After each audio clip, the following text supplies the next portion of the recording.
Hello all students. Today we have to see next point after the derived quantity and derived unit, that is conventions for the use of SI unit. Yesterday I will already told that what is the meaning of conventions. Conventions म्हणजे rules, काही conditions related to the S I unit.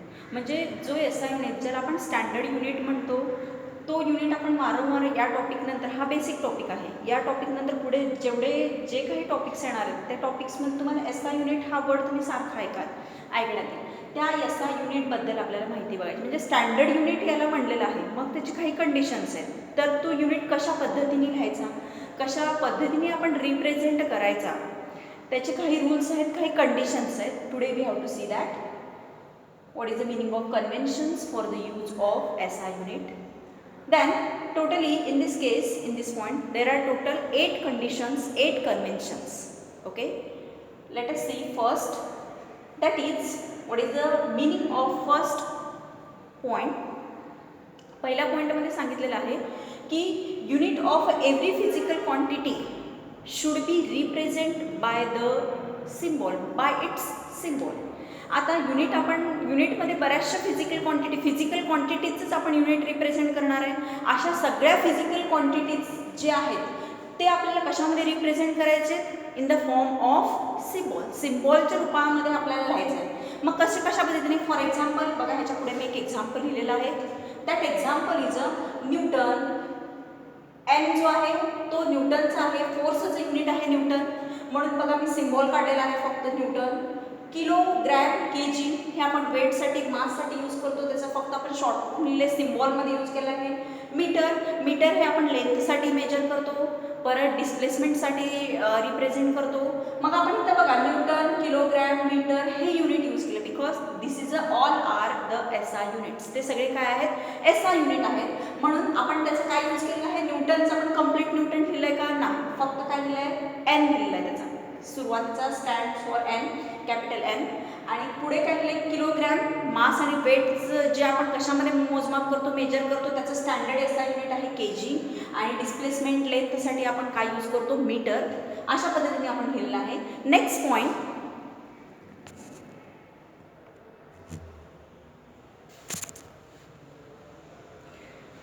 is the full name of a unit must be write or must be represent or must be starts from a smaller letter. कशाने start करायचं आहे, एखादा unit जर आपल्याला लिहायचं असेल, जर त्याचं फुल फॉर्ममध्ये आपल्याला जर लिहायचं असेल तर आपण ते कशा पद्धतीने स्टार्ट करणार. युनिटचं जेव्हा आपण फुल फॉर्म लिहितो, फक्त त्याचं सिम्बॉल न लिहिता पूर्ण त्याचं आपण नावामध्ये लिहिताना आपल्याला कशा पद्धतीने लिहायचं आहे, त्याची सुरुवात जी आहे ती आपल्याला कशाने चालू करायची, स्मॉलर लेटर्सने चालू करायचे. त्याच्या रिलेटेड मी एक्झाम्पल लिहिलं आहे बघा. फॉर एक्झाम्पल न्यूटन, आत्ताच म्हणलं न्यूटन हे फोर्सचं युनिट आहे, एस आय युनिट आहे. तर आपण कशा पद्धतीने लिहिलं आहे बघा, न्यूटनचं एन आपण स्टार्ट कशाने केलं आहे, स्मॉलर लेटरने केलेलं आहे. त्यानंतर जूल सुद्धा आपण कशाचं आहे, एनर्जीची आहे. Energy always measured in standard unit, S I unit जूलमध्ये आपण मेजर करतो. तर मी काय लिहिलं आहे, जे लिहिलेलं आहे. किंवा तुम्ही हीट मेजर करणार असेल वगैरे, तर आपण हीट एनर्जी मेजर करणार असेल तर त्याच्यामध्ये कशामध्ये रिप्रेझेंट करणार, जूल. मग जूलचं जे आहे ते आपण कसं काढलेलं आहे, which starts from a smaller letter, ते आपण स्मॉलर लेटरने चालू केलेलं आहे. देन थर्ड कन्व्हेन्शन बघूयात. Symbol for unit do not contain any full stop at the end of recommended letters. याचा अर्थ काय, सिम्बॉल फॉर युनिट, जे आपण सिम्बॉल वापरणार आहे प्रत्येक युनिटचं सिम्बॉल. आता इथं जसं आपण मी पहिल्या कंडिशनमध्ये सांगितलं होतं की न्यूटन, के जी आणि मीटर हे काय आहेत, फिजिकल क्वांटिटीचे एस आय युनिटचे सिम्बॉल आहेत. तर ते सिम्बॉल्स इथं आपल्याला वापरायचे तिसऱ्या कंडिशनमध्ये. पण ते वापरल्यानंतर समजा एखाद्या वस्तूचं वजन जे आहे 20 kg जर असेल, तर 20 kg नंतर आपण त्याला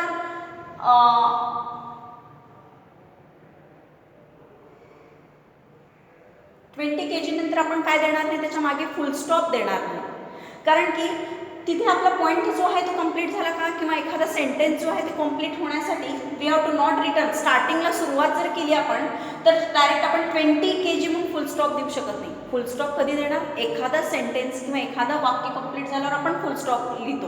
मग इथे एक्झाम्पलमध्ये लिहिलं आहे बघा, समजा तुम्ही 20 kg लिहिलं असेल किंवा 10 न्यूटन, 20 न्यूटन, 20 मीटर असं लिहिलं असेल तर लगेच त्याच्यानंतर फुल स्टॉप देऊ शकत नाही. एखाद्या सेंटेन्स कंप्लीट व्हावं लागते.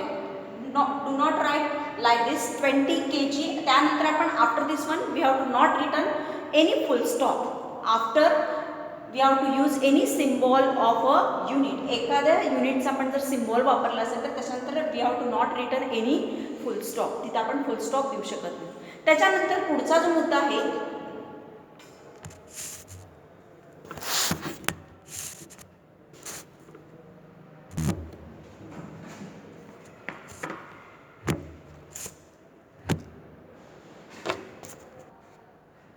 ह्याच्या पुढचा जो मुद्दा आहे that is a symbol for unit do not take a plural form.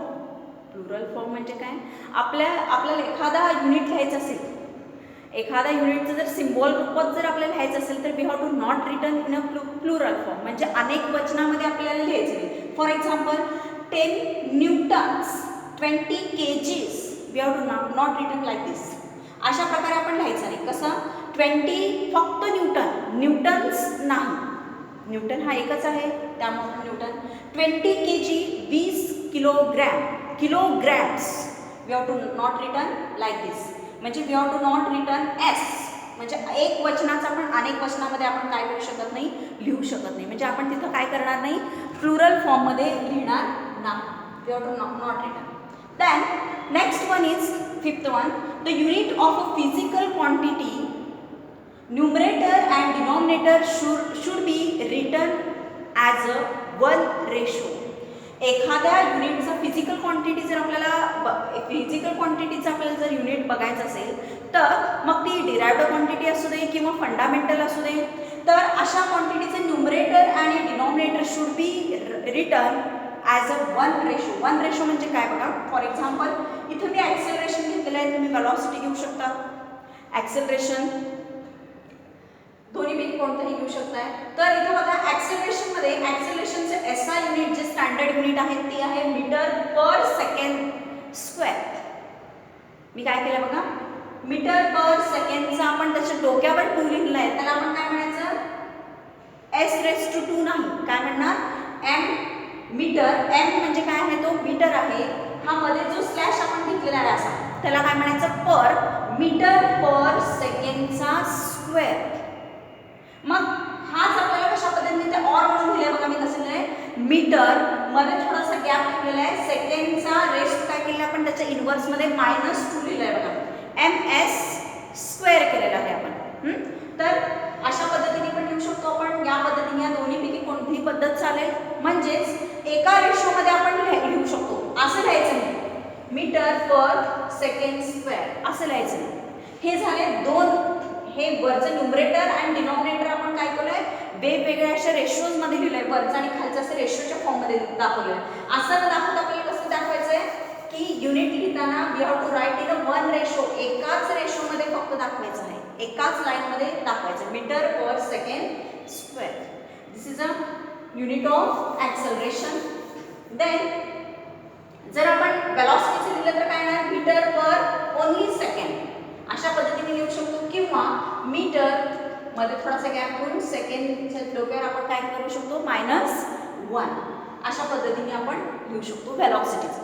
त्यानंतर पुढचा जो आहे, पुढचा मुद्दा, पुढचा point, prefix symbol is used before the symbol of the unit. Prefix symbol is used before the symbol of the unit. आपण prefix use करू शकतो सिम्बॉल, युनिटच्या सिम्बॉलच्या आधी. म्हणजे फॉर एक्झाम्पल आता हे सगळे युनिट्स आहे, युनिटच्या आधी तुम्ही प्रिफिक्स यूज करू शकता. कशा पद्धतीने त्याचं एक एक्झाम्पल लिहिलेलं आहे बघा. इथं मी लिहिलेलं आहे 1 मिली सेकंड. त्याचं हे शॉर्ट फॉर्ममध्ये आहे, त्याचं फुल लॉंग फॉर्ममध्ये लिहिलं आहे इज 1 मिली सेकंड. मग 1 मिली सेकंड म्हणजे किती सेकंड ते मी खाली लिहिलेलं आहे बघा, इज 10⁻³ -3 सेकंड. 1 मिली म्हणजे किती असतं, 10⁻³ हे झालं प्रिफिक्स व्हॅल्यू. प्रिफिक्स म्हणजे 10च्या डोक्यावर आपण 10 हा बेस आहे, याच्या रेस्ट म्हणजे ह्याच्या आपण डोक्यावर लिहिलेला आहे, जी कुठली कुठलीही संख्या आपण 10 रेज टू च्या डोक्यावर लिहू, 1 लिहू किंवा बेसच्या वरच्या बाजूला किंवा त्याच्या डोक्यावर आपण जी काय व्हॅल्यू लिहू त्याला काय म्हणायचं, ह्याला म्हणायचं प्रिफिक्स व्हॅल्यू. मग इथं पण आपण लिहिलेलं आहे सफिक्स म्हणजे काय, 10 रेज टू इथं खाली असेल 10च्या पायाला किंवा 10च्या बेसला लिहिलं तर त्याला आपण म्हणतो सफिक्स व्हॅल्यू. मग आता प्रिफिक्स तुम्ही यूज करू शकता कशाच्या आधी, एखाद्या फिजिकल क्वांटिटीच्या सिम्बॉल किंवा त्याच्या युनिटच्या आधी. एखाद्या फिजिकल क्वांटिटीच्या युनिटच्या आधी तुम्ही काय वापरू शकता, प्रिफिक्स यूज करू शकता. इथे आपण प्रिफिक्स वापरलेला आहे बघा, this is the prefix value 10 raise to -3 second. मग सेकंड जो आहे बघा या प्रिफिक्स नंतरच आलेला आहे की नाही symbol. Yes, we have to return here the unit of any physical quantity, त्याचं युनिट आपण लिहिलं आहे second after this prefix symbol. आता हे झाले टोटल 6 पॉइंट. नेक्स्ट पॉइंट आहे 7 and 8, हे 2 पॉइंट्स आपण बघूयात. तर पुढचा पॉइंट आहे, पुढचे मुद्दे 7 point, that is space would happen should be used when multiplication of 2 units. Multiplication of 2 units of physical quantity. अशा फिजिकल क्वांटिटीचे युनिट जेव्हा तुम्ही रिप्रेझेंट करणार असाल ॲट दॅट टाइम कंपल्सरी आपल्याला काय यूज करायचं आहे, स्पेस ऑर हॅपन. स्पेस म्हणजेच काय, गॅप ठेवायचा आहे. We have to return unit when we have to return unit in a multiplication of 2 physical quantities.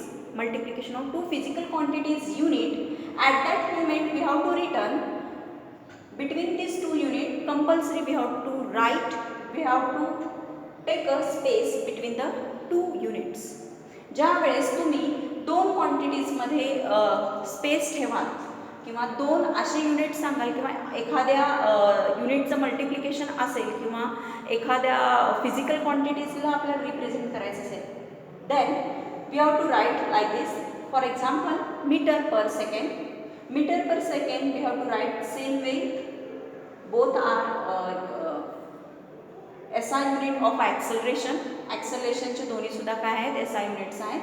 तर आपल्याला अशा पद्धतीने लिहिता येईल बघा, मीटर असं किंवा असं, म्हणून आपण ऑर लिहिलेलं आहे. Metre per second. In between metre and second we have to take a space between metre and second. Okay, like this. Metre आणि सेकंडमध्ये बघा आपण काय ठेवलेलं आहे, स्पेस ठेवलेला आहे. आणि हा पर जो आहे म्हणजे सेकंड जी आहे ती छेदाला न्यूमरेटरची व्हॅल्यू आहे. Due to that we have to return on its prefix -1. Metre सेकंडचा आपण काय म्हणतो, युनिवर्स किंवा मायनस, त्याला आपण म्हणतो -1 किंवा युनिवर्स. ओके, तर इन्व्हर्समध्ये लिहिलेलं आहे मीटर पर सेकंडचा युनिवर्स असं, किंवा आपण म्हणू शकतो मीटर पर सेकंड.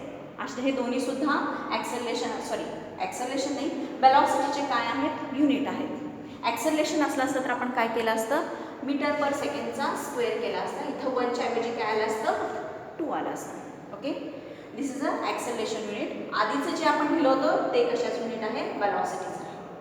देन यानंतर म्हणजे प्रत्येक वेळेस ज्यावेळेस तुम्ही युनिट रिप्रेझेंट कराल तर तुम्ही मीटर सेकंड बघा, इथे दोन्ही सुद्धा मल्टिप्लिकेशन लिहिताना हे दोन्ही सुद्धा खूप दोघांमध्ये स्पेस जर नाही ठेवला, जवळजवळ जर लिहिले दोन्ही सुद्धा unit, then this is a wrong statement because meter and second जर तुम्ही असं लिहिला तर हे शॉर्ट फॉर्म कशाच होईल, that short form related to the millisecond. This is long form आपल्याला काय म्हणता येईल, millisecond. It is not a metre per second. ह्याचा अर्थ मीटर पर सेकंड होत नाही. म्हणून आपल्याला काय करावं लागेल, 2 वेगवेगळ्या फिजिकल क्वांटिटीचे युनिट जेव्हा रिप्रेझेंट कराल त्यावेळेस त्या दोघांमध्ये काय ठेवावं लागेल, space. We have to compulsory write in a space. Then next one, 8.1, use of combination of units and symbols for a unit is avoided when physical quantity is expressed. Use of combination of 2 units. जेव्हा तुम्ही आपण 2 युनिटचा उपयोग कराल किंवा वापर कराल तर त्या दोघांच्या कॉम्बिनेशन्समध्ये 2 युनिटचं जर कॉम्बिनेशन असेल तर त्यावेळेस त्याचा symbol of unit is avoided. 2 combination जर असेल तर symbol for unit is avoided Wien physical quantity is expressed. बघा त्याचा फुल फॉर्म जो आहे जूल पर kg इंटू के, अशा पद्धतीने आपण लिहू शकतो. अशा पद्धतीने लिहिता येणार नाही, joule per kg into K. This is avoided. ते आपल्याला काय करायचं आहे, अशा पद्धतीने लिहायचं नाही आहे. तर कसं लिहायचं, जूल पर के जी इंटू के, या पद्धतीने आपल्याला लिहायचं आहे. ओके. तर हे म्हणजे इथं पण किती आहेत कॉम्बिनेशन्समध्ये बघा, एकापेक्षा जास्त कॉम्बिनेशनचे युनिट आले. जूल हे आपण कशासाठी, एनर्जीसाठी वापरतो. किलोग्रॅम हे आपण वेटसाठी वापरतो. हे के म्हणजे केल्विन आहे, हे टेम्परेचरसाठी वापरतो एसआय युनिट. तर हे सगळे हे 3 कॉम्बिनेशन, 2 किंवा 2पेक्षा जास्त युनिटचं कॉम्बिनेशन असेल तर आपण असं लिहू शकतो. तर सिम्बॉल जे आहे त्या सिम्बॉलच्या फॉर्ममध्ये, पण ते सिम्बॉल लिहिता वेळेस जूल हा एकदा फुल फॉर्ममध्ये लिहून परत के जी इंटू के हे आपण काय करायचं आहे, अवॉइड करायचं आहे. देन हे टोटल झाले total conventions for the use of SI युनिटमध्ये टोटल 8 पॉईंट्स झालेले आहेत. तर याचा पुढचा जो नेक्स्ट पॉईंट आहे we will see in our next video.